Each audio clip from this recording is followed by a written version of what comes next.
Goeiedag en welkom by ons gesprek. Vandag gaan ons gesels oor die stelling: die gebruik van verskillende onderrigmetodes in Afrikaans huistaal klink ideaal, maar in praktyk bly direkte onderrig die effektiefste om betekenisvolle leer te bewerkstellig. By my is Janko de Tooit, 'n huidige Afrikaans huistaalonderwyser in die intermediêre fase, en Johanrey Botha, 'n kundige met waardevolle insette rakende leergesentreerde onderrig.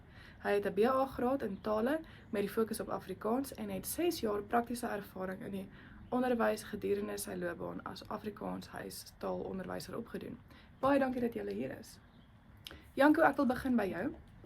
Watter uitdagings ervaar jy wanneer jy leergesentreerde onderrig probeer toepas in jou Afrikaans huistaalklas? Wel, in teorie klink leergesentreerde metodes wonderlik, maar eintlik in praktyk in die klas van meer as 40 leerders is dit moeilik om groepwerk en samewerkende leer doeltreffend te bestuur. Baie leerders se aandag is hier en daar en word maklik afgelei en dit verg baie tyd om almal op dieselfde bladsy te kry. Uiteindelik keer ek weer terug na direkte onderrig toe, omdat dit vinniger en meer gestruktureerd is. So jy voel die praktyk maak dit moeilik om altyd leergesentreerd te wees? Presies. Die werklikheid van groot klas en beperkte tyd werk teen ons. Ek gaan wel sê dat direkte onderrig meer geskik is vir die inhoud van oordrag van lesse wat groot hoeveelheid inhoude aan die leerders moet oordra.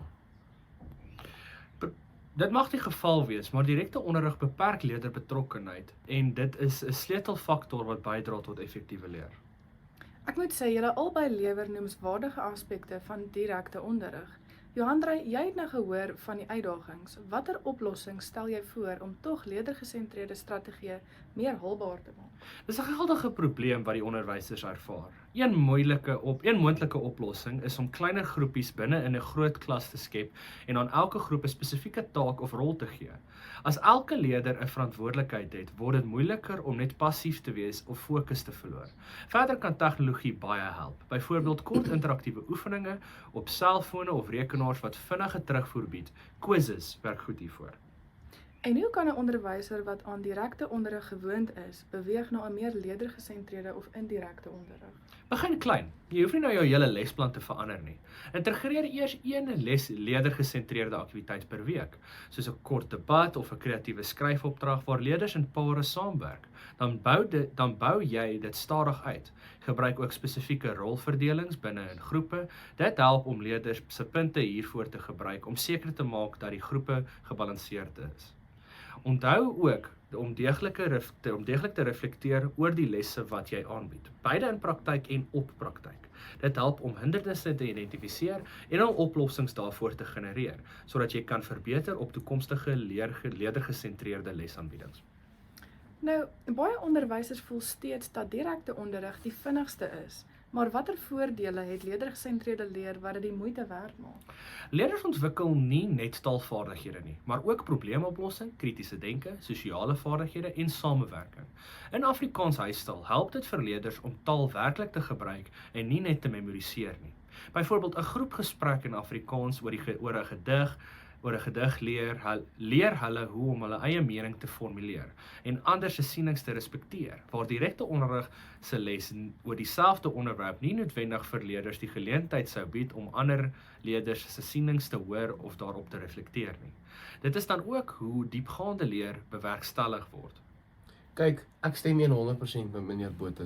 Ek sien wel dat wanneer ek dit reg kry in die klas om leerders meer betrokke te maak, en dit self die swakker leerders begin probeer en fouteer, omdat hulle sien dat die leerders om hulle ook hulle deelname aan die klas toegee. Ek let ook op dat die leerders soms beter by mekaar taalvaardighede leer as wat hulle leer wanneer ek dit moduleer deur direkte onderrig te gebruik. Dit is asof die interaksie met mekaar bydra tot effektiewe leer, omdat hulle inhoud aan mekaar verduidelik op 'n meer gepaslike en toeganklike vlak wat hulle sal verstaan. Sjoe, dit is wonderlik om te hoor dat die kennis van hierdie leergesentreerde leerervarings nie slegs in die boeke bestaan nie, maar ook geweerspieël word in werklike Suid-Afrikaanse klaskamers. Kan julle praktiese voorbeelde gee van hoe hierdie strategieë in die intermediêre fase Afrikaans klas toegepas kan word? Wel, dis toevallig. Ek het laasweek 'n kort verhaal met hulle behandel. Gewoonlik, soos enige ander onderwyser, sou ek dit vir die klas voorlees en dan vra daarna. Hierdie keer het ek die leerders in groepe verdeel om eers die historiese tema te bespreek en dan na die tyd moes hulle 'n toneeltjie uitvoer daaroor. Dit was lawaaierig, ja, maar hulle het baie meer onthou as met gewone individuele vraag en antwoord sessies. Ek kon sien hoe die aktiewe betrokkenheid wat die les vereis het, 'n sleutelrolkonsep was in die leerders se diepgaande leer, want hulle kon die vrae beantwoord in hulle eie woorde en nie net soos met soveel ander klasse dit slegs direk uit die storie uithaal nie. Dis 'n goeie voorbeeld. Ander idees kan wees rolspel van 'n onderhoude, kreatiewe skryfprojekte in groepe of selfs debatte oor taalgebruik. Hierdie aktiwiteite laat leerders die taal aktief gebruik en maak die leer betekenisvol.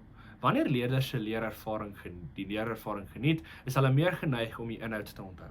Sjoe, baie dankie meneer De Tooit en meneer Botes. Dit klink of direkte onderrig sy plek het, maar dat leerdergesentreerde metodes ten spyte van die uitdagings groot waarde kan toevoeg as dit effektief geïmplementeer word. Ons neem saam dat 'n kombinasie van strategieë die beste is om betekenisvolle leer in Afrikaans huistaal te bewerkstellig. Baie dankie vir mevrou se tyd. Ja, plezier. Wel, in teorie klink leerdergesentreerde